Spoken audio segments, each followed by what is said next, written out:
Vamos retomar aqui. Eu acho que os slides estão com vocês, o terceiro, né? É isso aí. Eu acho que eu estou com um passador aqui. Queridos, vamos continuar aqui a nossa maratona. Nós estamos aqui maratonando, estudando a Bíblia. É melhor do que maratonar uma série do Netflix, pelo menos para mim. Eu conheço pessoas que ficam 5, 6, 7 horas na televisão, assistindo uma série atrás da outra, e não se cansa. Eu não sou contra, não. Agora, o problema está quando a pessoa não lê a Bíblia 10 minutos e se cansa. Aí tem algum problema. Quando você fica 6 horas na televisão vendo uma série e não se cansa, ou quando vai orar e vai ler a Bíblia, você se cansa logo, tem algum problema. E nós estamos aqui, graças a Deus, numa maratona bíblica. E todos aqui estamos firmes aqui, buscando aprender mais do Senhor. Queridos, nós vamos encerrar hoje à tarde a questão que diz respeito a esse tema aqui, que é o tema do nosso seminário. Amanhã nós vamos falar sobre, que é esse aqui, nós vamos falar aqui sobre o arrebatamento da igreja. Que você vai ver amanhã que o arrebatamento da igreja tem uma relação com Israel também. Apesar de ser um assunto que diz respeito à igreja, a nós, mas há uma relação de Israel com a igreja no arrebatamento que nós vamos estar vendo aqui amanhã. E à noite vamos estar encerrando aqui em nome de Jesus. Então, sem mais demoras, porque nós temos um limite hoje de tempo que nós não podemos ultrapassar. E eu queria, no final da palestra, ter um tempo para vocês perguntarem, que até agora nós não tivemos, E eu sei que vocês devem estar com muitas dúvidas, Aí as dúvidas difíceis você guarda para o pastor Gilton. E as fáceis você pode fazer para mim aqui. Tá certo? Então vamos lá. O futuro de Israel no reino milenar. Então, nós estamos acompanhando aquele gráficozinho, queridos. Nós já passamos por tudo isso aqui, Era da igreja, arrebatamento, 70 semanas. Nós vimos aqui, hoje pela manhã, a volta de Cristo. E nós vamos entrar nesse aqui, no milênio. Então, antes de falar de Israel no milênio, eu tenho que falar sobre o milênio. Por quê? Porque a maior controvérsia na escatologia, principalmente no meio evangélico, se diz respeito ao milênio. A pergunta não é só se o milênio é literal ou simbólico. É espiritual ou é físico? A questão é, Jesus vem antes do milênio, depois do milênio? Quando é que Jesus vem? Eu estou falando de segunda vinda de Cristo, não estou falando de arrebatamento. A segunda vinda de Cristo acontece antes do milênio, depois. Então nós temos diversas visões, Como tudo na escatologia, Existem visões distintas. E eu desde já quero dizer que você tem homens sérios em todas essas visões. O fato de eu discordar de uma visão não quer dizer que aquela pessoa não seja ortodoxa na sua doutrina. Ela simplesmente ela entende assim. E você tem a liberdade de entender de forma diferente. Mas como eu disse aqui no primeiro dia, o que determina que você vai para o céu não é se você é amilenista, pós-milenista ou pré-milenista. O que determina é se você nasceu de novo, se você entregou sua vida para Cristo. Isso é que é o essencial na caminhada cristã. E se o caráter de Cristo está sendo formado em você. Essas questões escatológicas, elas são importantes? São. Porque, de acordo com a visão escatológica que você tem, você vai ter uma visão de mundo e um senso de urgência do que você precisa fazer. Então, por exemplo, se eu acho que Jesus vai voltar daqui a 200 anos, então eu vou viver uma vida assim tranquilo. Não, Jesus não vai vir agora não. Mas se eu tenho noção de que os acontecimentos que nós estamos vendo indicam que a volta de Cristo está perto, eu tenho que entender que eu tenho pouco tempo para fazer aquilo pelo qual eu fui chamado. Então, queridos, nós vamos estudar aqui, primeiro, as visões do milênio. E depois eu vou mostrar a vocês por que o pastor Davi, ele é pré-milenista. E foi uma das coisas que eu mais me debrucei na escatologia. Porque esse aqui, como eu disse a você, é o âmago, E eu conheço muitos homens que eu admiro que são amilenistas. E eu já tentei ser amilenista, eu confesso. Mas não consegui.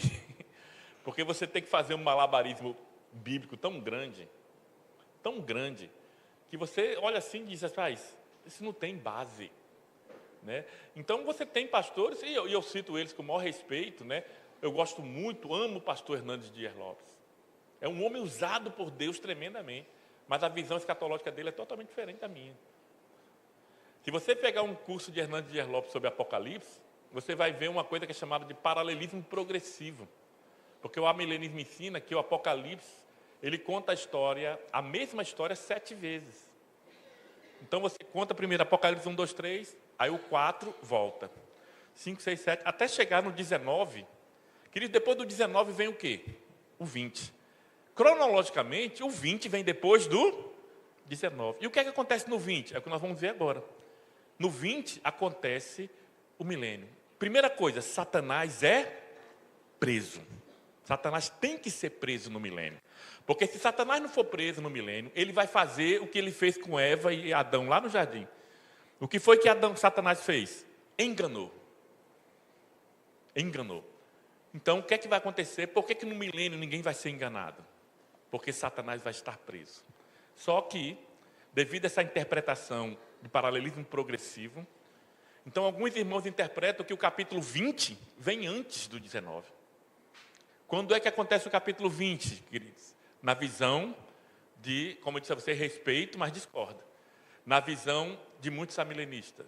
O capítulo 20 aconteceu quando Jesus morreu na cruz do Calvário. Olha só, está acontecendo a volta de Cristo no capítulo 19, aí no capítulo 20 ele volta para a crucificação. E por incrível que possa parecer, segundo essas pessoas, Satanás está preso hoje. Eu pergunto a você, o diabo está preso? Você sente que o diabo está preso? E o texto de Apocalipse 20, que nós vamos ler daqui a pouco, ele diz assim: o diabo será preso por 1000 anos para não mais enganar as nações da terra. Tem alguma nação sendo enganada? Claro que tem. Então é um sinal de que ele não está preso. Queridos, Satanás está livre, leve e solto, agindo como ele nunca agiu. Agora, na cruz, ele foi derrotado. Jesus vence a Satanás na cruz. Na cruz, a sentença dele foi determinada, mas ele está solto ainda. Ele vai ser preso quando? Agora, no início do reino de Deus, do milênio.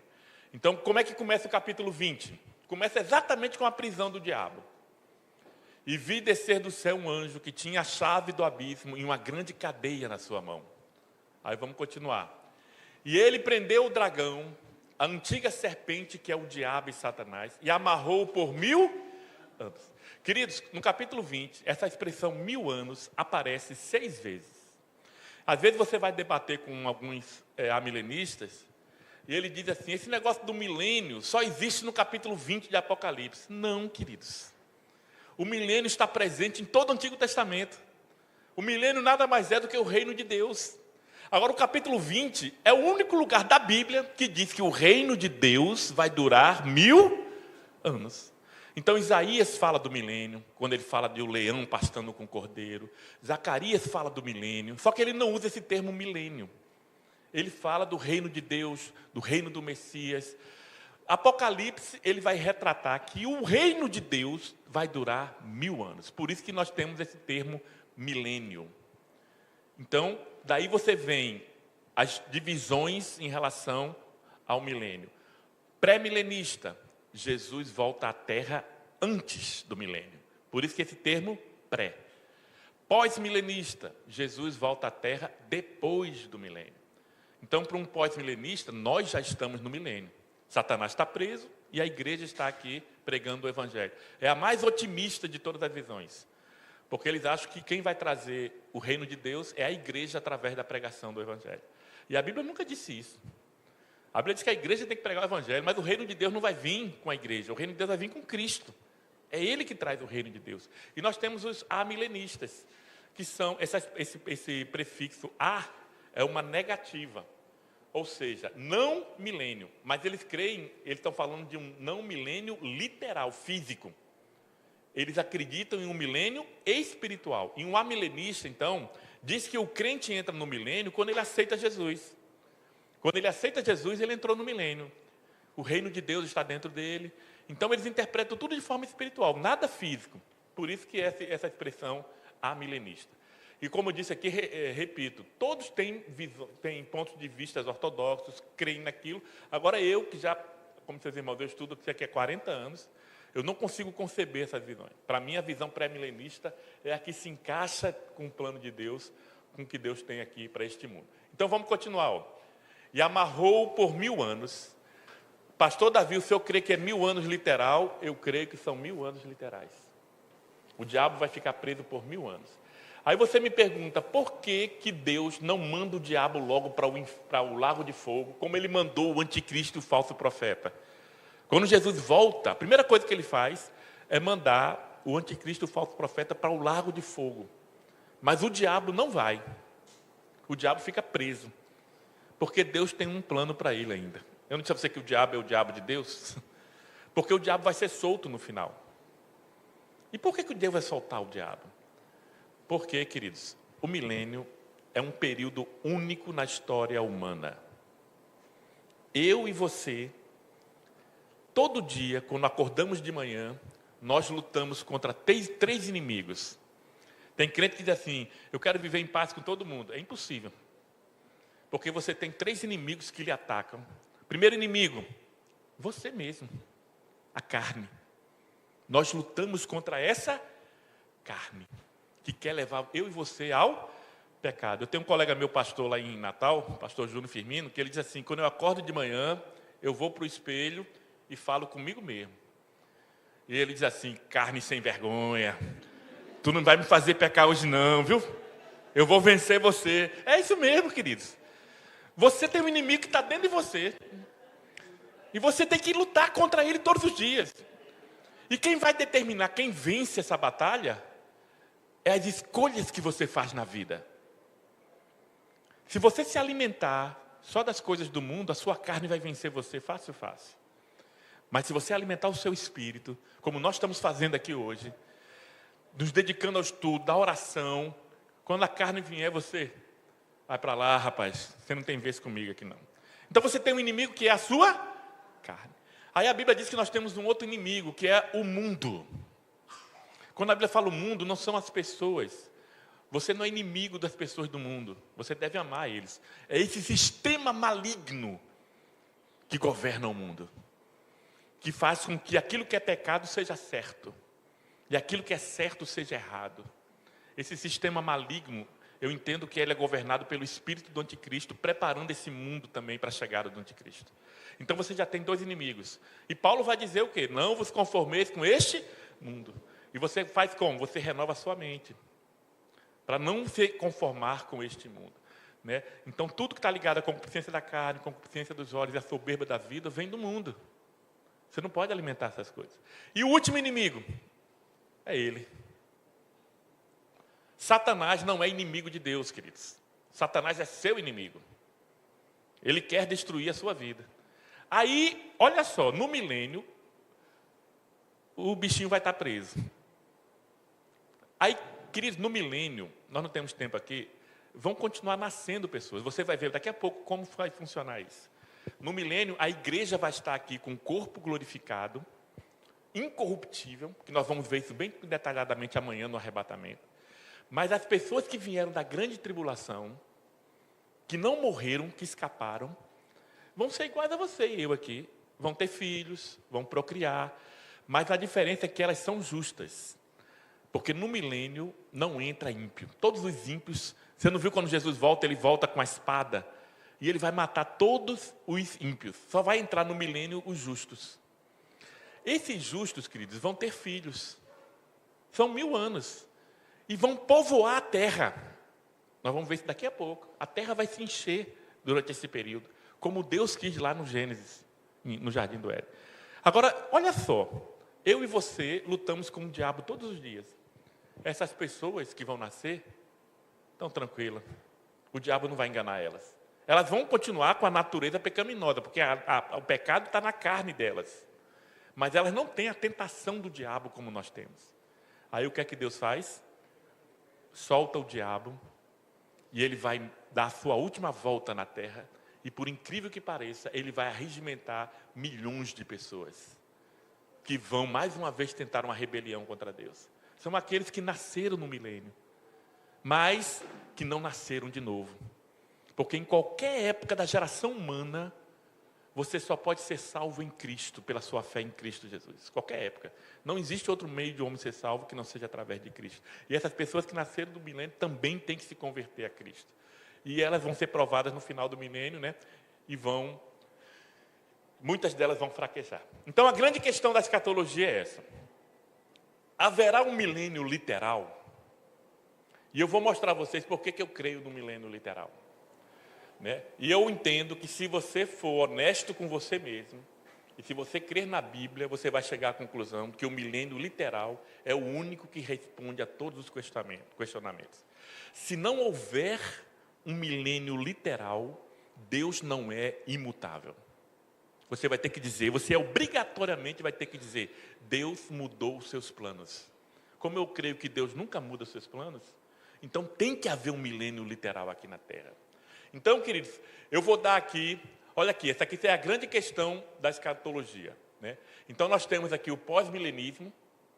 Como eu disse a vocês aqui, eles creem que o milênio é essa época que nós estamos vivendo e que, através da pregação do Evangelho, o mundo vai melhorar.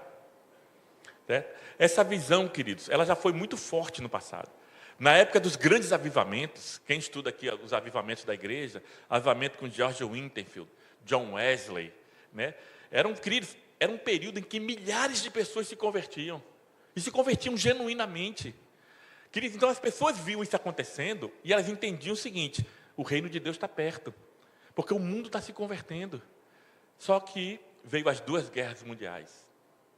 Primeira Guerra Mundial, Segunda Guerra Mundial, que foi pior, e está para vir uma terceira. Aí eu pergunto a vocês, o mundo está melhorando ou o mundo está piorando? O mundo está piorando. Todo mundo que olha a história do mundo está vendo. Então, o pós-milenismo ele perdeu muita força por causa disso.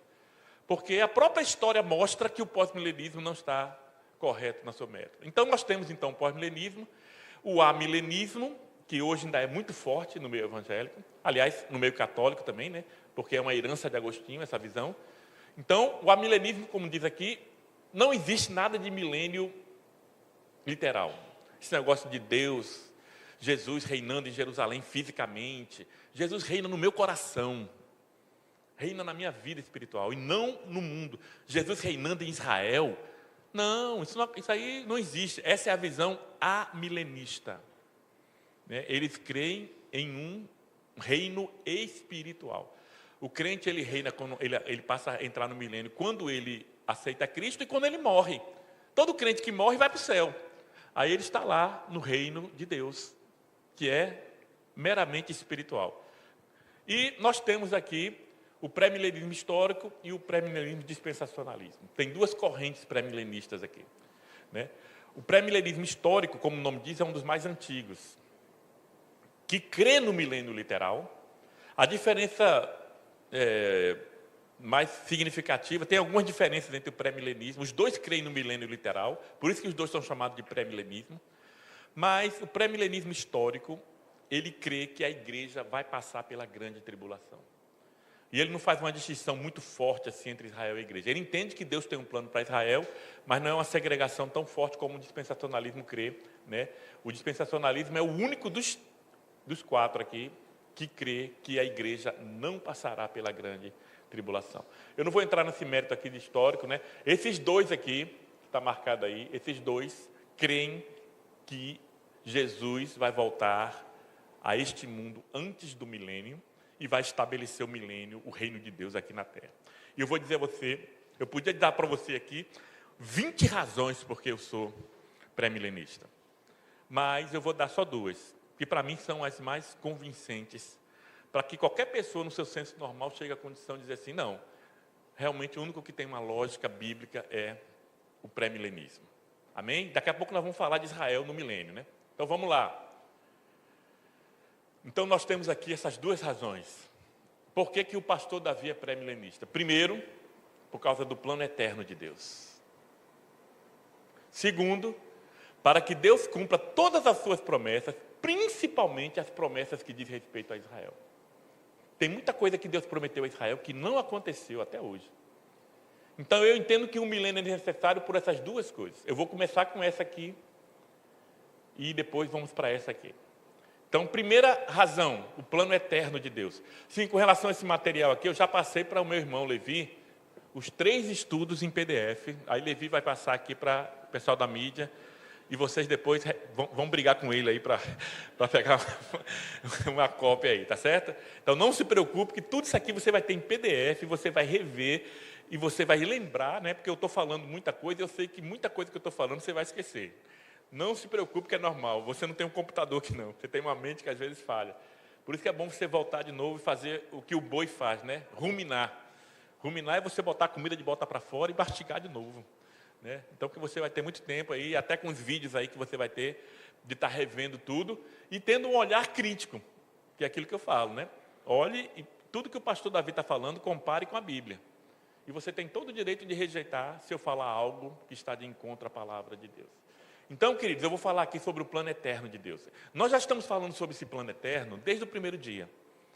Mas você vai entender a importância do milênio dentro do plano eterno de Deus. Você vai entender a obra redentora dentro do plano eterno de Deus. Nós que somos igreja, às vezes achamos que somos o suprassumo de Deus. Que tudo que Deus fez foi para a igreja. E não é, queridos. Nós não somos a última bolacha do biscoito lá. Não somos. Tudo que Deus faz, Ele tem como objetivo final a sua própria glória. Por isso que Ele faz tudo. As escolhas de Deus é para a glória dEle. Tudo Ele faz para a glória dEle. E o plano de Deus é para levar tudo para a glória dEle. É assim que nós cremos. Então preste atenção, eu preciso que você tenha total atenção para você entender o raciocínio lógico da coisa. Porque aqui tem um desencadear. Eu vou falar aqui de 3 pressupostos antes de entrar na questão. Que são pressupostos importantíssimos. Que talvez você nunca tenha prestado atenção nisso. Então vamos lá. Primeiro pressuposto. Deus é imutável. Alguém duvida disso aqui? O que quer dizer que Deus é imutável? É que Ele não muda em nada. Eu e você mudamos. Você pode acordar de um dia de um jeito, no outro dia você acordou de outro jeito. Deus não tem isso, queridos. Não muda em nada. Então nunca esqueça disso. Você serve a um Deus que não muda de opinião, não muda de humor, não muda de nada. Ele é o mesmo sempre.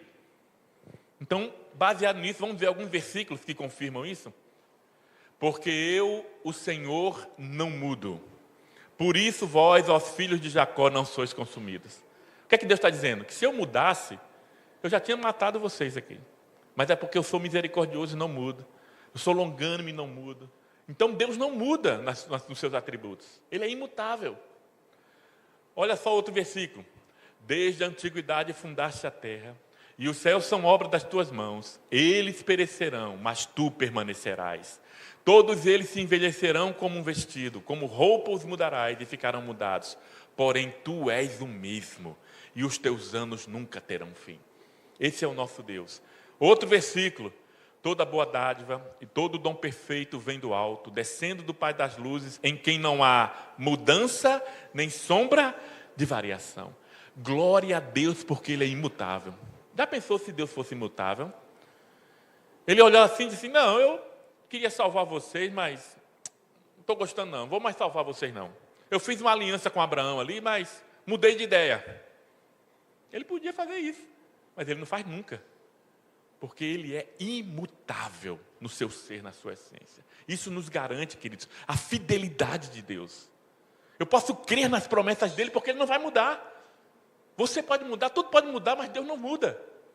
Então, primeiro pressuposto, para você entender, para querer no milênio literal, você tem que entender que Deus não muda. Aí vamos agora para o segundo pressuposto. Qual é o segundo pressuposto? Tudo que Deus... É consequência do primeiro. Tudo que Deus planeja... Ele faz. Diferente de mim e de você. Quantas coisas você já planejou e não conseguiu fazer, né? Sabe por que você não consegue fazer? Porque você não é todo poderoso. Se você fosse todo poderoso, tudo que você quisesse fazer, você fazia. Mas Deus faz porque não tem nada que Ele não possa fazer. Então, olha só os versículos que garantem isso. Ó. Aquele que nós lemos, que anuncia o fim desde o princípio, desde a antiguidade as coisas que não sucederam, que diga, o meu conselho será firme, farei toda a minha vontade. Olha só o que é que Deus diz a Jó. Bem sei que tudo podes. Quer dizer, Jó diz a Deus, né? Bem sei que tudo podes, e nenhum dos teus planos pode ser frustrado. Com base nisso, eu digo que Deus não tem plano B. Deus quer salvar o homem? Plano A. Deus quer reinar na terra? Plano A. Você vai ver o plano A de Deus para reinar na terra aqui. Deus pode postergar seu plano. Ele não pode anular seu plano. É diferente. Postergar ele pode. Ele ia fazer o plano aqui, não vou fazer agora. Vou postergar. Esse plano vai ficar para depois. Ainda antes que houvesse dia, eu sou, e ninguém há que possa fazer escapar das minhas mãos. Agindo eu, quem impedirá? Você acha que tem alguém que pode impedir Deus de fazer o que Ele quer? Você acha que o diabo tem poder de impedir Deus de fazer o que Ele quer? Você acha, sinceramente você acha? Pois tem gente que acha. Tem gente que acha que o diabo fez Deus mudar os planos. Não é o meu Deus. O meu Deus é todo poderoso. Ele não muda os planos dele. Olha outro versículo. Porque para Deus nada é impossível. Ele disse, sabe para quem? O anjo disse para Maria. Maria chega e ouve do anjo a mensagem de que ela vai estar grávida e vai dar à luz a um filho. Para os homens é impossível uma mulher que nunca conheceu outro homem gerar um filho. Aí o que é que acontece? O anjo diz, para Deus nada é impossível. É esse Deus que você serve. Eu sei que talvez tenham pessoas aqui que estejam passando por grandes lutas e dificuldades. E você está pensando assim, não tem jeito. Talvez seja uma enfermidade, talvez seja um problema familiar. Mas, queridos, você serve a um Deus que não existe nada, não é impossível, é difícil. Não disse nada de... Olha só o que é que diz esse versículo aqui, olha. Haveria alguma coisa difícil para Deus fazer? Queridos, curar uma dor de cabeça e ressuscitar um morto, para Deus é a mesma coisa. Não tem uma coisa mais fácil e uma coisa mais difícil. Tem a vontade dele de querer fazer. Ele disse isso aqui para Sara. Sara com 90 anos de idade. E ela riu quando o anjo disse, você vai ficar grávida. Aí ela começou a rir, eu? Com 90 anos? Aí o anjo diz, haveria alguma coisa difícil? Ela podia ter 200 anos. Se Deus quisesse que ela tivesse um filho, ela teria. Então, segundo pressuposto, o primeiro pressuposto qual foi? Deus é imutável. Segundo pressuposto qual foi? Tudo que Deus planeja, Ele faz. Agora presta atenção nesse terceiro que talvez você nunca tenha ouvido. O terceiro diz assim, olha, a terra Deus deu aos filhos dos homens. Deixa eu explicar uma coisa para você. O primeiro versículo da Bíblia diz assim, olha, acho que eu botei aqui. Esse é o primeiro versículo da Bíblia. No princípio criou Deus os céus. Queridos, nesse versículo aqui, está a criação de Deus completa. Depois ele vai começar a detalhar. Quando a Bíblia fala assim, Deus criou os céus, embutido aí está todos os anjos, arcanjos, querubins. Tudo que há no céu foi criado de um mesmo momento. Porque você já parou para pensar como era antes de Gênesis capítulo 1, versículo 1? Às vezes eu fico matutando assim, coisa de... Vem cá, como é que era antes de Deus criar os céus e a terra? Porque existia uma eternidade passada, e tem um livro sobre os atributos de Deus, de A.W. Pink, que o primeiro capítulo do livro, ele fala assim, é sobre a solidão de Deus. A gente pensa em solidão como sendo uma coisa ruim, né? É ruim para você. Para Deus, não. Deus não tem carência de nada. Deus viveu durante toda uma eternidade passada só. Aí ele diz no livro, completo, sem nenhuma carência. Então não pense que Deus criou você porque Ele estava carente. Eu preciso de pessoas que me adorem. Não, querido, Ele não precisa disso. Deus é completo. E Ele criou por quê? Porque Ele quis, pela sua soberania. Ele quis criar os céus, anjos, arcanjos, querubins, e Ele quis criar a terra. Agora Deus estabeleceu uma regra. Ele diz assim, nós vamos ver aqui, olha. Os céus são os céus do Senhor. O que é que ele está dizendo aqui? No céu, Deus governa diretamente. E na terra? Mas a terra a deu aos filhos dos homens. Quem governa a terra? Deus. Através do homem. Quem estabeleceu essa regra? Deus. É o chamado governo teocrático. Então, o projeto de Deus para a terra era um homem, à imagem e semelhança de Deus, multiplicando, enchendo a terra, e a terra ser cheia de pessoas que sejam a imagem de Deus. Queridos, esse é o projeto original de Deus para o homem. Deus não criou o homem para ele pecar. Claro que Deus sabia que o homem ia pecar. Tanto é que o cordeiro foi morto antes. Mas o propósito de Deus ao criar o homem não foi para que ele pecasse. Deus não determinou a queda. Em hipótese nenhuma. Deus criou o homem com um propósito. E eu vou mostrar a vocês daqui a pouco qual é esse propósito. Bem claro. Olha só o que é que diz o Salmo 8, versículo 3 também. Ó. É claro que esse salmo fala de Cristo, né, como homem, mas também se refere à humanidade. Né? Quando vejo os teus céus, a obra dos teus dedos, a lua e as estrelas que preparastes, que é o homem mortal para que te lembres dele, e o filho do homem para que o visites, pois pouco menor o fizeste do que os anjos, e de glória e de honra o coroastes. Fazes com que ele tenha domínio sobre as obras das tuas mãos, tudo pusestes debaixo de seus pés. Para quem? Para o homem. Aí agora vamos estudar aqui, queridos, o propósito de Deus ao criar o homem. Isso aqui que eu vou falar para vocês agora foi antes da queda. Porque depois da queda mudou o cenário. Mas aqui é o cenário de um homem perfeito. Criado perfeito. A imagem e semelhança de Deus. Então, essa aqui, queridos, é importantíssima. Isso aqui é o que nós chamamos de aliança edênica. A aliança do Éden. Então, vamos lá. Vamos ler aqui. Gênesis capítulo 1, versículo 26. E disse Deus: façamos o homem a nossa imagem, conforme a nossa semelhança. Então, Deus fez o homem à imagem e semelhança de Deus. A sua imagem e semelhança de Deus não é física, porque Deus é espírito. Mas, dentre tantas características que você é a imagem de Deus, você é dotado de espírito, e Deus é espírito. Você só consegue se relacionar com Deus em espírito. Por isso que uma pessoa que não conhece a Cristo, o espírito dele está morto. Então ele acha você um doido. Um ímpio acha você um doido. Rapaz, em pleno sábado à tarde, esse povo acumulado aqui podendo estar dormindo, porque ele está morto nos seus delitos e pecados. Ele só consegue enxergar a carne dele, os prazeres da carne dele, o espírito dele está morto. Ele precisa ser revivido para que ele consiga enxergar isso. Então nós, queridos, somos corpo, alma e espírito. Nós somos formados nessa unidade de corpo, alma e espírito. Então, nós somos a imagem e semelhança de Deus. E principalmente no caráter.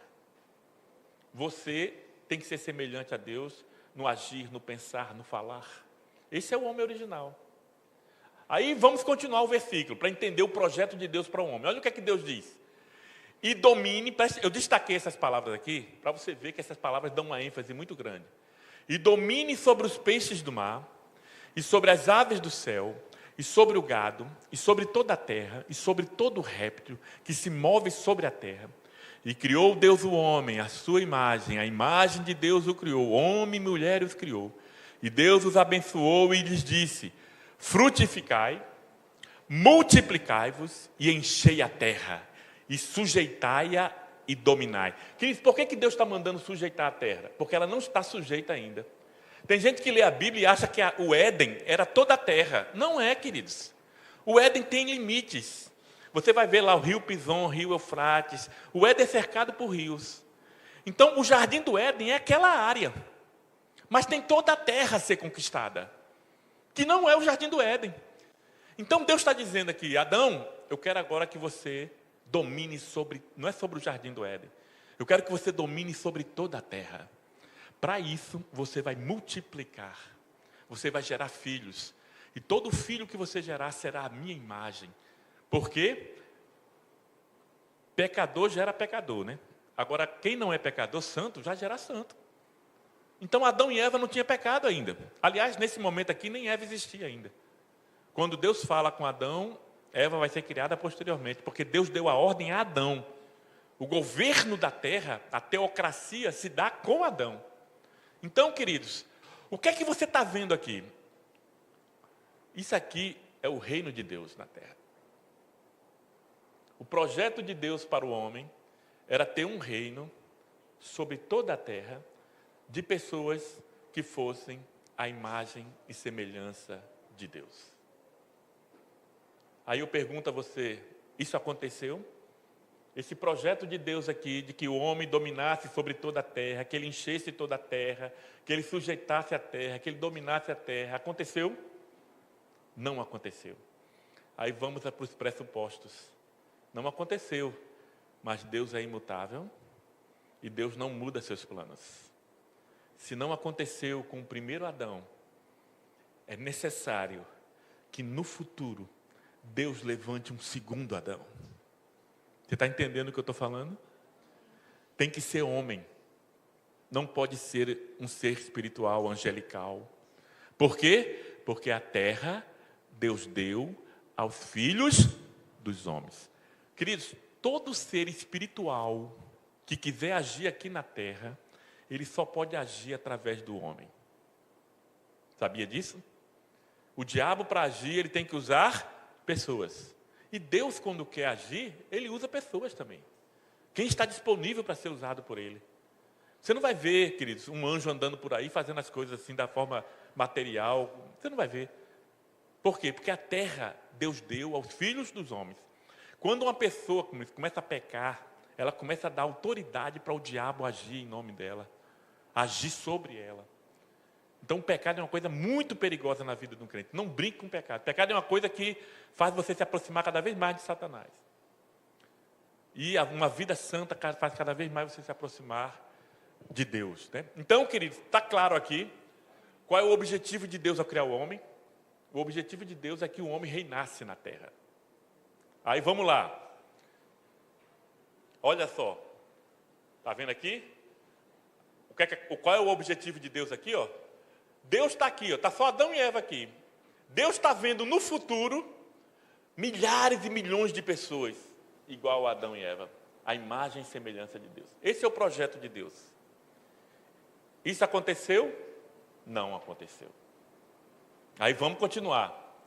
Olha só. Como o pecado interferiu. E viu a mulher que aquela árvore que era boa para se comer, e agradável aos olhos, e a árvore desejável para dar entendimento. Olha como é que o diabo faz, né? Ele vai aproveitar de como a árvore é ela, e quem criou essa árvore não foi o diabo. A gente pensa que a árvore era do diabo. Quem plantou a árvore foi Deus. E Deus disse assim, eu quero a árvore no meio. A árvore não ficou no canto do jardim, não. Deus plantou a árvore no meio, para que Adão visse ela sempre. Por que será? Deus não podia ter escondido, para que Adão não visse? Queridos, Adão estava passando pela prova de Deus. Ele foi criado num jardim aprazível, num lugar belíssimo, mas ele precisava provar que ele era obediente e temente a Deus. E Deus deu a ordem a ele, não coma, você pode comer de tudo que está aqui no jardim, quantas vezes você quiser, mas dessa daqui você não pode. Aí, queridos, Adão, depois que Eva nasceu, foi criada, certamente ele chegou para Eva e ele falou a mesma coisa para ela, só que Adão fala uma coisa que Deus não falou. Adão certamente disse assim, mulher, é o seguinte, nós podemos comer de tudo aqui, mas dessa daqui do meio, você não pode nem comer e nem pegar nela. Olha, Deus não disse isso. Deus não disse que ele não podia tocar na árvore. Deus disse que ele não podia comer. Mas por que ele disse tocar? Porque eu acho que Adão ficou tão zeloso disso, que ele disse assim, não, se ela não tocar, ela não vai comer. Então, ele já foi, tanto é que quando Eva vai conversar com o diabo, Eva diz, não, Deus disse que nós não podíamos nem tocar nela. Deus não disse isso. Certamente ela ouviu de Adão, naquele zelo de Adão para que ela não comesse isso, né? Então vamos continuar. Ó. E deu também ao seu marido e ele comeu com ela. Então foram abertos os olhos de ambos E conheceram que estavam nus, e cozeram folhas de figueira e fizeram para si aventais. Aqui acontece o que nós conhecemos como a queda do homem. A queda aconteceu com Adão e Eva e atingiu a todos nós que estamos aqui nesse auditório. Você tem a semente do pecado que foi gerada lá no Jardim do Éden. A Bíblia diz que todos pecaram e destituídos estão da glória de Deus. Então essa é a situação do homem agora. Olha só, Deus queria a humanidade aqui. E a humanidade agora está indo à condenação agora. Condenação eterna. Aí você vai começar a entender o plano redentivo de Deus. Nós conhecemos a triste história. O pecado de Adão foi uma intromissão violenta e diabólica no propósito de Deus. Por meio dele, o homem se tornou culpado, alvo da ira de Deus, merecedor de castigo eterno, expulso da presença de Deus e sem comunhão com Ele. Essa é a situação do homem caído. Está morto em seus delitos e pecados. Aí a situação parece irreversível. Talvez alguns anjos devem ter olhado assim e falaram: a humanidade está perdida. Os anjos que não caíram, né? Às vezes eu fico divagando assim, porque os anjos estão vendo isso. Ele falou: ih, rapaz, esses homens agora estão todos perdidos. Porque parece ser irreversível. Deus queria eles aqui e eles agora estão aqui embaixo. Mas aí entra o plano eterno de Deus. Quais são as consequências da queda do homem? O homem morreu espiritualmente. E Deus tinha dito: se você comer da árvore, você vai morrer. A morte espiritual acontece de imediato e a morte física acontece tempos depois. O homem tornou-se sujeito a doenças, deformidades e à morte física. O homem começou a poluir, a destruir o ambiente que vivia. A sua rebelião trouxe caos para os seus domínios. O homem, de membro do reino de Deus, passou a ser membro do reino de Satanás. Olha só que troca terrível. Por isso que a missão da igreja é revestida de grande importância. Nós, através do Evangelho, tiramos pessoas do reino das trevas e trazemos elas para o reino da luz. E você vai entender como isso se dá. A teocracia foi banida da terra. Por quê? Porque Deus não tinha mais nenhum representante seu aqui na terra para governar. Agora, o pior de tudo é isso aqui, ó, que o homem entregou esse governo a Satanás. Satanás agora, ele é o príncipe deste mundo, o Deus deste século, e a Bíblia diz que o mundo jaz no maligno. Olha, mas houve consequências ainda maiores. O problema não foi apenas que o homem se tornou culpado diante de Deus, mas também a sua própria natureza se estragou, se corrompeu. O homem perdeu a imagem de Deus, tornou-se numa outra criatura. Não era mais o mesmo homem, era um homem morto para Deus, inútil para cumprir o seu propósito. Sabemos que cada ser se reproduz segundo a sua espécie. Portanto, quando Adão se corrompeu, toda a sua descendência ficou arruinada. Olha o que é que diz aqui Romanos 5,12. Portanto, como por um homem entrou o pecado no mundo e pelo pecado a morte, assim a morte passou a todos os homens. Por isso que todos pecaram. Essa é a nossa situação após a queda. Mas Deus tem um plano, queridos. Porque lembre-se de que Deus não muda os seus planos. Então, o que é que vai acontecer? Embora o homem pecasse, Deus não mudou seu propósito inicial. Como vimos, Deus não tem diversos planos, nem muitos propósitos. Deus não criou um novo alvo. Deus não abriu mão do que Ele queria desde o princípio. Deus necessita agora criar uma nova raça. Porque todos os descendentes do primeiro homem ficaram inúteis para o seu propósito. E como fazer isso? Então, todos os filhos de Adão são inúteis. Não presta mais, Deus não tem como usar eles mais. Então, Deus agora tem que criar uma nova raça. Como é que Ele vai fazer isso? Aí você vai entender, ó. 1 Coríntios 15, ó. Assim está também escrito: o primeiro homem, Adão, foi feito alma vivente. O último Adão, quem é o último Adão, queridos? Cristo, em espírito vivificante. Mas não é o primeiro espiritual, senão o natural, mas depois o espiritual. O primeiro homem da terra é terreno. O segundo homem, o Senhor, é do céu. Qual é o terreno? Tais são também os terrestres. E qual é o celestial? Tais também os celestiais. E assim como trouxemos a imagem do terreno, assim traremos também a imagem do celestial.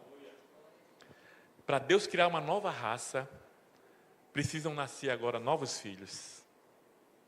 Aí vem a expressão que Jesus usou com Nicodemos. Nicodemos, necessário vos é nascer de novo. Porque a sua nascimento inicial está ligado ao primeiro Adão. Agora você vai nascer em Cristo. E a partir disso vai ser formado e forjado em você um novo caráter. E você vai passar a viver aqui na terra para refletir a imagem de Deus. Essa é a missão da igreja. E olha só, a salvação, você vai entender agora o que é a salvação no plano de Deus. A salvação não é um fim em si mesmo. Deus não criou o homem só para salvar você e pronto. A salvação é um meio, queridos. Entenda, enxergue a salvação como um meio. Então a salvação que você recebeu de graça, ela é só o início. Tem gente que só salvo, é só esperar Jesus voltar. Não, agora você tem uma missão. Depois que você foi salvo, você tem agora uma missão. Qual é? Refletir neste mundo a imagem de Deus. Lembra-se do projeto de Deus lá em Gênesis? Então olha só, Jesus Cristo, o Filho de Deus, com sua obra redentora, deu uma nova vida ao homem, restaurando-lhe a comunhão com o Pai. E deu também os recursos de infinita graça para que ele continue com seu plano eterno. A redenção efetuada por Jesus e encarnada pela igreja é o meio para Deus restaurar todas as coisas e assim concluir o seu. Olha só o que é que a salvação nos faz. Você está entendendo? Você estava aqui morto em seus delitos e pecados. Aí, através da salvação em Cristo, você agora é restaurado em um novo homem. Para quê, queridos? Para encher e multiplicar toda a terra. Como? Tendo filhos carnais? Não. Pregando o Evangelho. E levando Cristo e fazendo novas pessoas fazerem parte deste reino. Queridos, Romanos 8, 28, Paulo diz assim, olha, Deus nos predestinou. O que é predestinar? É destinar de antemão para sermos conforme a imagem do seu Filho. Você está vendo a responsabilidade que nós temos? Então, no momento em que você entrega a sua vida a Cristo, você só tem uma questão que você tem que procurar atender na sua vida. É cada vez mais se parecer com Cristo. A imagem de Cristo ser forjada em você. Isso é um processo. Você aceita Cristo e você, começa a crescer. Você vai deixando o velho homem, o Adão antigo, e vai se tornando cada vez mais parecido com Cristo. Presta atenção. Eu tenho obrigação como cristão ter uma curva ascendente na minha caminhada cristã. A minha curva não pode ser assim, estou bem, estou mal, estou bem, estou mal. Não pode. A caminhada cristã você tem que ser sempre assim, subindo, subindo, para alcançar quem? Cristo. Eu vou alcançar? Nunca. Mas vai buscar sempre. Paulo disse isso, lá em Filipenses. Ele diz no versículo 10, eu quero conhecer a Cristo. Era o projeto número 1 da vida de Paulo. Aí ele diz lá na frente, não que eu tenha alcançado, mas uma coisa faço, prossigo para o alvo da soberana vocação. Por isso que Paulo chega a dizer uma coisa que eu jamais teria coragem de dizer, mas ele diz, sede meus imitadores, como eu sou de Cristo. Então a vida de Paulo era refletir aqui na terra a imagem de Cristo. Então, queridos, o Davi de hoje tem que ser melhor do que o Davi de ontem. E o Davi de amanhã tem que ser melhor do que o de hoje. Por quê? Porque você está buscando ser quem? A imagem de Cristo. E, queridos, você faz isso, queridos, através da comunhão com o Espírito, da palavra, da comunhão com Cristo. Cada vez mais você se parece com Ele. E se parecer com Ele, queridos, é falar como Ele falou, agir como Ele agiu, pensar como Ele pensa. Tem um livro que eu li na minha adolescência, há muitos anos atrás, que ele era assim, em seus passos, o que faria Jesus? E você às vezes tem que se perguntar, se Jesus estivesse no meu lugar aqui, nessa situação que eu estou vivendo, o que é que Ele faria? Eu quero fazer o que Ele faria. Eu não quero fazer o que é que minha carne faz. Quando alguém lhe xinga no trânsito, ou ele faz uma... Qual é a reação normal da carne? É xingar de volta. Mas será que Jesus agiria assim? Então, queridos, nós temos que ter essa consciência de que você foi salvo para refletir aqui na terra. A salvação, queridos, ela é uma porta, ela é um caminho e ela tem um alvo. Toda salvação é assim. A porta quem é? Cristo. Você entrou na porta. Mas tem todo um caminho pela frente. E a Bíblia diz que o caminho é estreito. O caminho não é fácil não, meu amigo. O caminho da caminhada cristã é difícil. Você tem que deixar muita coisa para trás, que não dá para você levar com você. Agora tem um alvo. Eu não vou parar a caminhada enquanto eu não atingir o meu alvo. E o meu alvo é me parecer o máximo com Cristo que eu puder. O máximo. Eu não vou chegar como Paulo chegou, mas eu quero cada vez mais me aproximar dele. E que as pessoas olhem para mim aí fora e vejam algo diferente, que elas não conseguem ver nas outras pessoas. É isso que nós devemos buscar, queridos. Aí, após a nossa redenção, o que é que Deus espera de nós? Primeiro, que seja forjada em nós a imagem de Cristo. Como eu disse a vocês, é um processo. Cada dia que você está vivendo aqui na terra, você está vivendo para que a imagem de Cristo seja forjada dentro de você. O caráter de Deus seja formado dentro de você. A multiplicação trazendo muitos filhos. E você faz isso o quê? Através da pregação. Você vai agora multiplicar e encher toda a terra. Que sejamos uma habitação para Deus. A habitação do Espírito Santo de Deus em nossos corações. E que sejamos uma noiva sem mácula, ruga, mas santa e irrepreensível. É isso que Deus espera de nós. Agora, queridos, esse reino aqui, nós estamos cada vez mais aumentando aqui o número de pessoas aqui. Mas ainda não vai estar totalmente completo. Quando é que isso aqui vai estar completamente? Por quê? Porque na terra você tem o reino das trevas e o reino da luz. E o projeto original de Deus lá em Gênesis, qual era? Era só ter pessoas que fossem a imagem e semelhança de Deus. Então, para que o reino de Deus se complete, é preciso que todos os ímpios sejam tirados. Por isso que o milênio literal é imprescindível. Porque no milênio literal que você vai ver Adão, o segundo Adão, reinando em Jerusalém, como Deus havia dito ao primeiro Adão. Cristo reinando sobre toda a terra. E nós vamos ver isso aqui, no futuro. Durante o milênio, o reino de Deus, Deus vai cumprir o seu propósito original ao criar o homem no jardim do Éden. Como o nosso Deus é imutável e tudo que Ele planeja, Ele faz, é necessário que no futuro Ele tenha um segundo Adão na terra, que possa cumprir o seu plano original de ter aqui na terra um reino formado por pessoas que refletem a imagem de Deus. Querido, só esse argumento aqui já é suficiente para todo mundo ser pré-milenista. Porque se você for contra esse argumento, você tem que dizer que Deus não é imutável, que Deus mudou os planos, e Deus não faz isso, queridos. Então o pré-milenismo, o reino de Deus necessário é importante. Aí olha só aqui, versículos que falam do reino de Deus, no milênio. E o Senhor será rei sobre toda a terra. Naquele dia um só será o Senhor, um só será o seu nome. Queridos, Deus será rei sobre toda a terra. Isso nunca aconteceu. Isso vai acontecer quando? No milênio. Porque a terra se encherá do conhecimento da glória do Senhor, como as águas cobrem o mar. Já pensou que você não vai precisar mais ensinar os outros sobre Deus, porque toda a terra está cheia do conhecimento do Senhor? Morará o lobo com o cordeiro, o leopardo com o cabrito. Isso aqui está falando da paz que vai haver no reino. E ele julgará entre as nações e repreenderá muitos povos. E eles converterão as suas espadas em enxadões e as suas lanças em foices. Uma nação não levantará a espada contra outra nação, nem aprenderão mais sobre a guerra. Se um dia você for visitar a ONU lá em Nova York, faça uma visita a um monumento que tem lá em frente à ONU, que tem esse versículo lá. E tem as armas sendo convertidas em enxadas. É o sonho de todo homem, é que as nações um dia vão trazer essa paz. Sabe quando as nações vão trazer essa paz? Nunca. Essa paz só vai vir quando o Messias prometido voltar para reinar aqui na terra. Agora, queridos, eu vou passar rapidamente porque nós já falamos aqui, né? O cumprimento das promessas para Israel. Essa é outra razão porque o milênio precisa se acontecer. Eu falei para vocês sobre a aliança abraâmica, não falei? Está lá em Gênesis.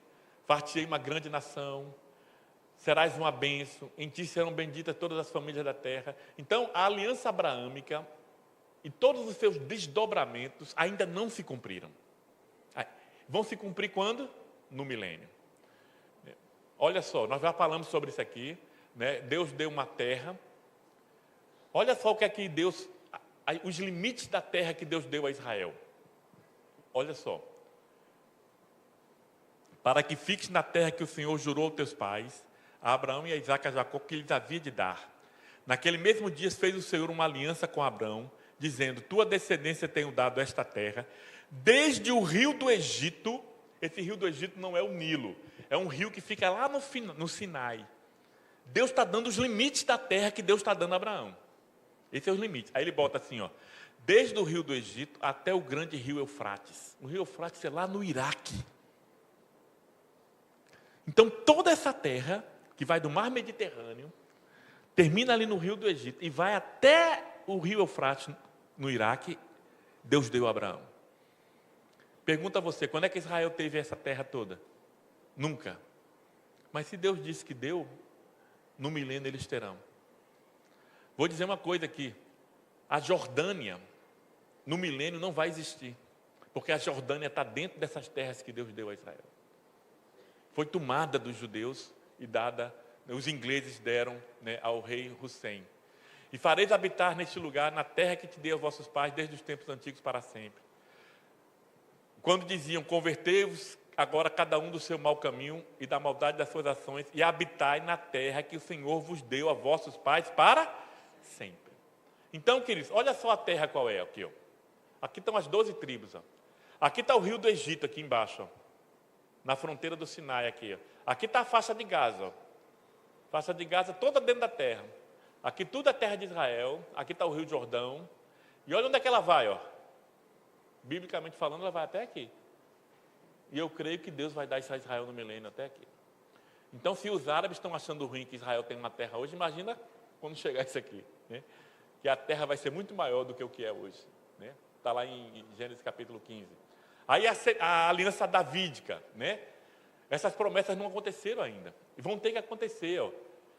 Olha só o que é que Deus fala. Quando teus dias forem completos e vieres a dormir com os teus pais, então farei, ele está falando aqui, então farei levantar depois de ti um dentre a tua descendência. Ele está falando aqui para Davi em relação à descendência de Davi. O qual sairá das tuas entranhas e estabelecerei o seu reino. E este, ele está falando de Salomão aqui, e este edificará uma casa ao meu nome, e confirmarei o trono do seu reino para sempre. E eu lhe serei por pai, e ele me será por filho. E se vier a transgredir, castigá-lo-ei com vara de homens. Foi o que Salomão aconteceu com ele. E com açoite de filhos de homens. Mas a minha benignidade não se apartará dele, como a tirei de Saul, a quem tirei de diante de ti. Então a promessa que Deus fez a Davi foi que a descendência dele ia durar para sempre. Mesmo que o filho dele transgredisse, Deus não ia romper a aliança que ele fez com Davi. Aí ele diz no versículo 16, porém a tua casa e o teu reino serão firmados para sempre. Então o descendente tem que ser filho de Davi. O descendente que vai reinar aqui na terra tem que ser filho de Davi. Olha só, a aliança davídica, ela é mediada por Jesus, o Messias. Ele promete uma dinastia eterna, um trono eterno, um reino eterno e uma descendência eterna. Tudo está ligado à aliança que Deus fez com Davi. E por último, é a nova aliança, que também não se cumpriu ainda por completo. Ela está se cumprindo na igreja. Quando você lê aqui a nova aliança, olha o que a nova aliança diz. Repare como se você não se enxerga aqui. Olha só. Eis que vem dias, diz o Senhor, em que farei uma aliança nova com a casa de Israel e com a casa de Judá. Ele está fazendo aliança com quem, queridos? Com a igreja? Não está escrito igreja aí. A aliança que ele está fazendo aqui, a nova aliança, é com Israel. Aí olha só o que ele diz. Não conforme a aliança que fiz com seus pais, no dia em que tomei pela mão para os tirar da terra do Egito. Ele está falando da aliança mosaica. Ele está falando aqui, olha, a aliança que eu vou fazer com vocês não é igual à aliança mosaica. da terra dele, porque eles invalidaram a minha aliança, apesar de eu os haver desposado, diz o Senhor.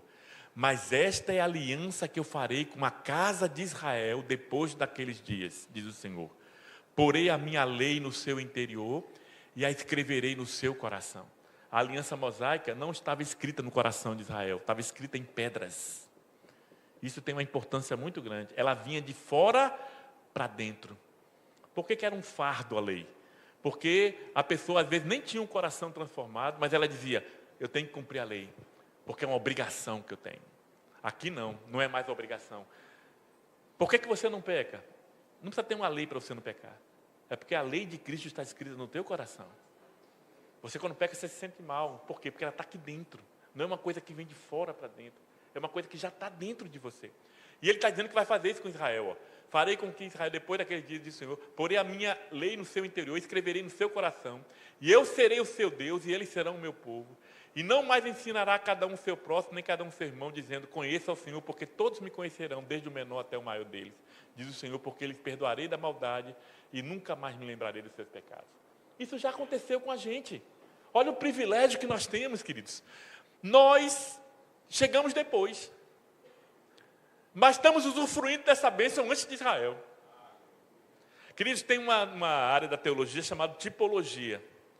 E eu vejo ali em Jacó, Raquel e Lia a tipologia de Jesus, Israel e a igreja. Repara bem a história de Jacó como é uma história bonita. A Bíblia diz que Jacó amou quem? Raquel. Ele se apaixonou por Raquel. Agora ele casou primeiro com quem? A feinha. Porque Lia, a Bíblia diz que não era tão bonita. Raquel era linda. Deixa eu dizer a você, você é a feinha. Nós somos a feinha. Jacó amava a Raquel, mas casou primeiro com? Depois de 7 anos, olha aí.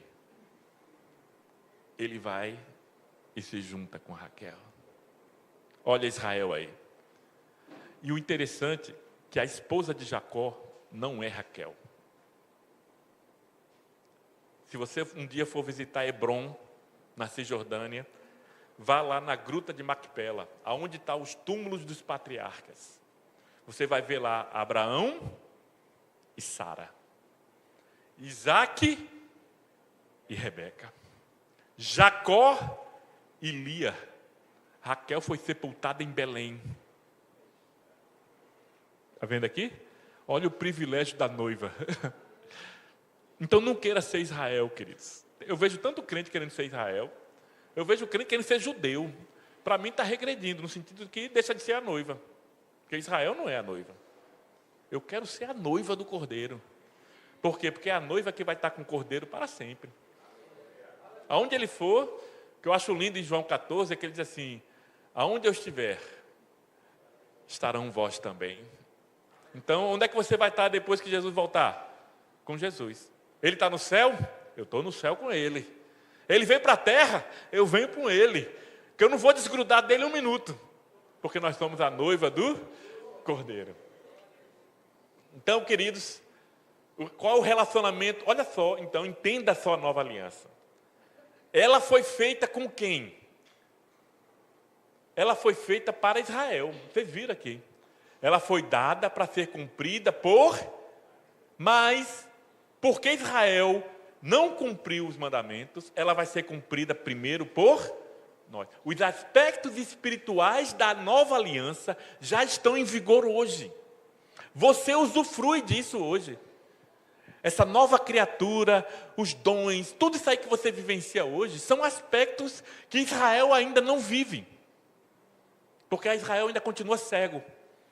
Mas a aliança foi feita com Israel. Por isso que Paulo vai dizer que nós fomos enxertados. Nós vemos aquele galho que estava perdido, aí ele foi e enxertou na mesma raiz que Israel estava desde o início.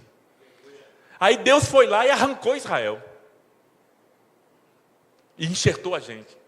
Só que ele diz assim, se vocês que eram um galho que não fazia parte da oliveira, conseguiram ser enxertados novamente, quanto mais Israel, que eles são galho da oliveira original. Então, queridos, da mesma forma que você teve uma redenção, Israel vai passar por uma redenção. E é por isso que Paulo diz em Romanos capítulo 11, todo Israel será salvo. Porque no futuro, como a gente já viu aqui, no final da grande tribulação, eles vão se arrepender e eles vão passar a usufruir também da nova aliança, assim como você e eu usufruímos. Então, Israel no milênio, rapidamente, para a gente ter um tempo para perguntas. São só versículos que eu vou citar aqui, esse material depois vocês vão receber, né? O reino do milênio será na terra e não no céu, né? Está lá Isaías 11, 9.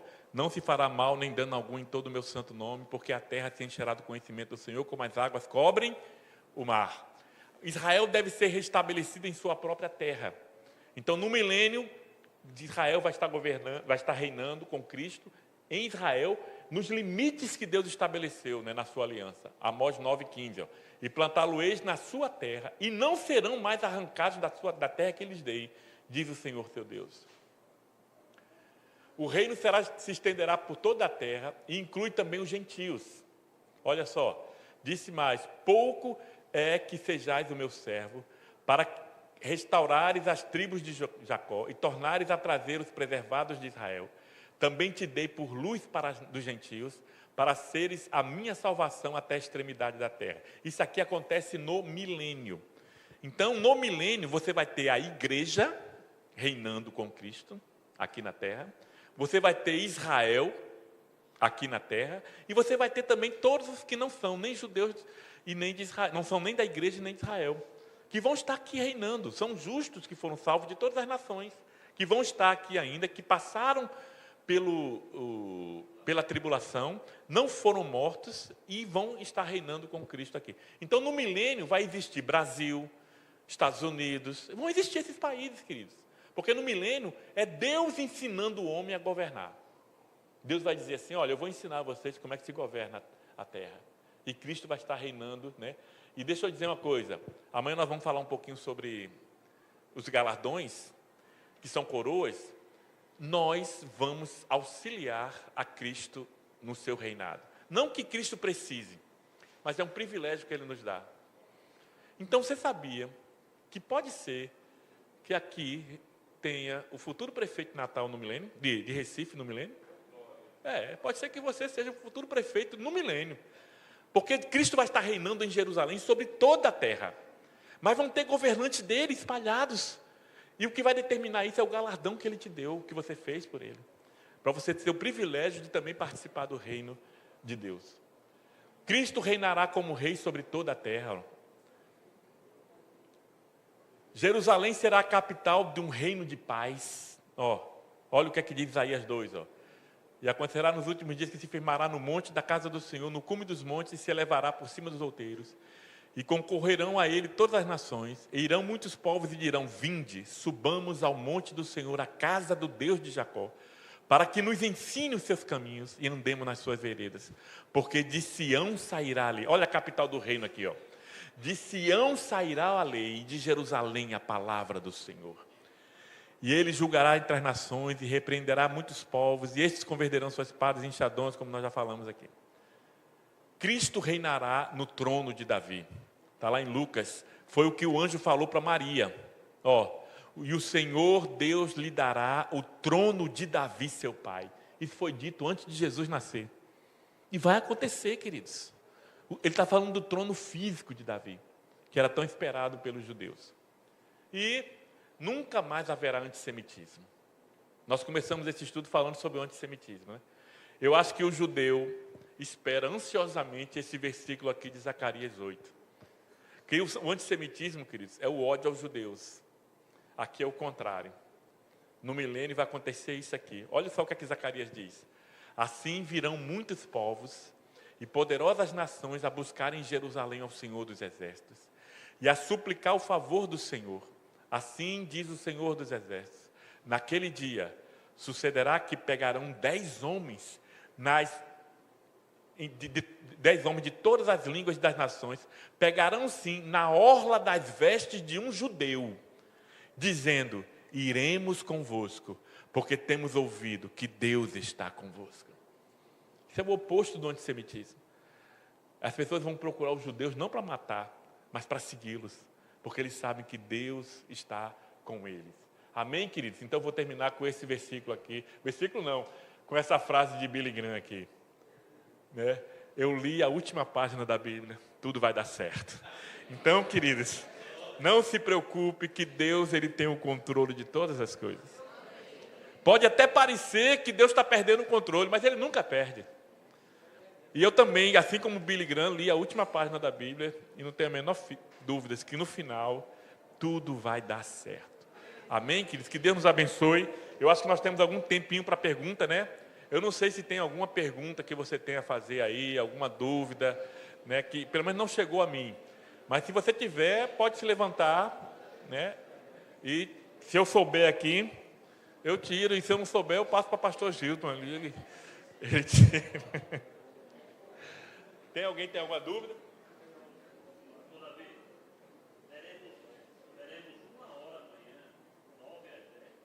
Tem, né? Pronto. Pronto. Não, coisa para falar eu tenho demais. Eu tenho medo de falar aqui, aí né, ultrapassar. Então, se vocês quiserem também, então, tem amanhã. Inclusive, você pode até anotar a sua pergunta, trazer um papel, entendeu? Se você não quiser fazer, e a gente vai estar aqui tirando, né? Porque amanhã nós não vamos mais falar sobre isso, né? Mas nós podemos tirar dúvidas sobre esse assunto. Amanhã nós vamos falar sobre o arrebatamento da igreja. Então não falte, porque, queridos, é uma coisa que diz respeito diretamente a gente. E aproveitando esse tempinho que nós temos, então deixa eu dar uns spoilers aqui para amanhã, né? O arrebatamento ele é um evento que, dentro do nosso calendário, vocês viram aqui o gráfico que eu mostrei, é o próximo evento escatológico no calendário de Deus. É esperado desde que a igreja nasceu. A igreja, assim que Jesus subiu aos céus, em Atos capítulo 1, queridos, o texto diz assim, que Jesus ele ficou 40 dias aqui na terra, depois que ele morreu na cruz, e Jesus deu um seminário muito maior do que esse aqui que eu estou dando. Esse seminário nosso aqui foi de 2 dias. Vai ler Atos capítulo 1. Ele ficou 40 dias com os seus discípulos. Sabe o que é que Jesus falou nesses 40 dias? O reino de Deus. Ele passou 40 dias depois de ressuscitado, falando com os seus discípulos sobre o reino de Deus. E a coisa foi tão empolgante, eu fico imaginando os discípulos ouvindo do próprio Cristo sobre o reino de Deus. Olha o que ele fala aqui, ó. Versículo 3. Ele está falando sobre Atos 1:3, olha só. A estes também, depois de ter padecido, se apresentou vivo, com muitas provas, está falando da ressurreição de Cristo, incontestáveis, aparecendo-lhe durante 40 dias, e falando das coisas concernentes ao reino de Deus. Eu fico imaginando, porque todos esses aqui que estão aqui, são judeus. E você sabe qual é o papel de Israel no reino de Deus. Então eles ficaram empolgadíssimos. Se eu estivesse no lugar deles, eu estava empolgadíssimo. Porque o reino de Deus, queridos, Israel vai ser cabeça das nações. Aí, olha só. No versículo 5, aí ele continua, né? Concernentes ao reino de Deus. E comendo com eles, determinou-lhes que não se ausentassem de Jerusalém, mas que esperassem a promessa do Pai, a qual disse a ele, de mim mesmo ouvistes, porque João, na verdade, batizou com água, mas vós sereis batizados com o Espírito Santo, não muito depois destes dias. Então, nessa mesma fala, que Jesus fala do reino de Deus, ele disse assim, olha, vocês agora fiquem em Jerusalém. Nós temos aqui um número de aproximadamente 120 pessoas. Aí ele continua. Então, no versículo 6, então, os que estavam reunidos lhe perguntaram. Eu acho que estava todo mundo doido para fazer essa pergunta. Senhor, será nesse tempo em que restaurarás o reino a Israel? Porque eles ficaram empolgados com o seminário que Jesus fez. Eles estão dizendo, Jesus, é agora. Aí, graças a Deus que Jesus disse não. Porque se fosse agora, ele estava perdido. Aí, o que é que Jesus diz, queridos? Jesus podia, se não houvesse um reino físico, Jesus podia dizer assim, meu amigo, você não entendeu nada do que eu falei. Esse reino não vai existir fisicamente não, é espiritual. Ele podia ter dito isso aqui. Mas qual foi a resposta que Jesus deu? Ele diz assim, olha, versículo 7. Respondeu-lhe: não vos compete conhecer tempos ou épocas que o Pai reservou pela sua própria autoridade. Jesus está dizendo, sabe o quê? Não compete a vocês saber quando o reino vai chegar. Ele não está dizendo que o reino não vai chegar. Ele está dizendo... Aí ele vai dizer logo em seguida o quê? Mas recebereis o poder ao descer sobre vós o Espírito Santo, e ser-me-eis minhas testemunhas, tanto em Jerusalém, como em toda a Judéia e Samaria, e até os confins da terra. É isso que nós estamos fazendo hoje. O reino não chegou ainda, mas nós continuamos sendo testemunhas de Cristo. Começou com 120, hoje são milhões e milhões de testemunhas, que estão neste mundo para ser sal e luz. É para as pessoas olharem para mim e para você e verem algo diferente. Por que no Sermão do Monte Jesus falou em sal e luz? São duas coisas importantíssimas. O sal, na medida certa, ele preserva, dá sabor. Na época de Cristo não tinha geladeira, queridos. Você guardava as coisas com sal. O sal, e nós temos que ser esse sal no mundo, para não deixar esse mundo ficar podre. Se a igreja não existisse aqui na terra, esse mundo já estava podre. Mas nós mantemos esse mundo ainda num estado de conservação com a nossa vida. Ser testemunha de Cristo, queridos, às vezes você nem precisa falar. Agostinho dizia o seguinte: pregue o evangelho, se necessário for, use palavras. Você prega o evangelho com a sua vida, com o seu testemunho de vida. Quando alguém faz um convite e você diz não, as pessoas vão olhar e vai dizer: esse cara é diferente. Você já notou que quando alguém peca, um pecador... Eu trabalhei na Petrobras 34 anos. Aliás, a minha vida toda foi vivendo em ambientes promíscuos de homens. Porque eu fiz engenharia elétrica durante 3 anos. Só tinha homem na classe. Aí fiz eletrotécnica antes, fiz engenharia elétrica e depois entrei na Petrobras. Um ambiente... Hoje tem muitas mulheres, mas naquela época só tinha homens. Então eu aprendi a conviver com homens e eu sei o que é o pecado. Eu sei como ele vive. Então, eu tinha amigos, meus colegas, que eles adulteravam e contavam isso assim, ó, para todo mundo. Todo mundo achava bom. Aí chegava: e você, Davi? Eu falei assim: não, eu não faço isso, porque eu tenho um Deus a quem eu sirvo. E eu sou fiel à minha esposa. Aí eles não gostavam. Sabe por que um adúltero não gosta quando você diz que é fiel à sua esposa? Porque ele tem o propósito de levar você a pecar também. Porque é como se fosse uma absorvição para ele. Por que todo bêbado quer que você beba? Ele até diz assim: eu pago para você, rapaz. Porque você bebendo, ele está dizendo: eu bebo, mas fulano bebe. É como se fosse assim: não é possível viver se não for dessa forma. E quando você diz assim, é possível, você está pregando o evangelho. Basta você dizer: eu não faço isso, eu não preciso disso, é um tapa na cara dele. Você está dizendo para ele que é possível viver nesse mundo uma vida santa, de acordo com a vontade de Deus, com o seu testemunho de vida. Por isso ele diz: vocês vão ser minhas testemunhas. E luz. Por que nós devemos ser luz, queridos? Luz aqui dentro é muito bom, mas aqui já tem tanta luz, né? O bom é você ser luz lá fora, aonde não tem luz.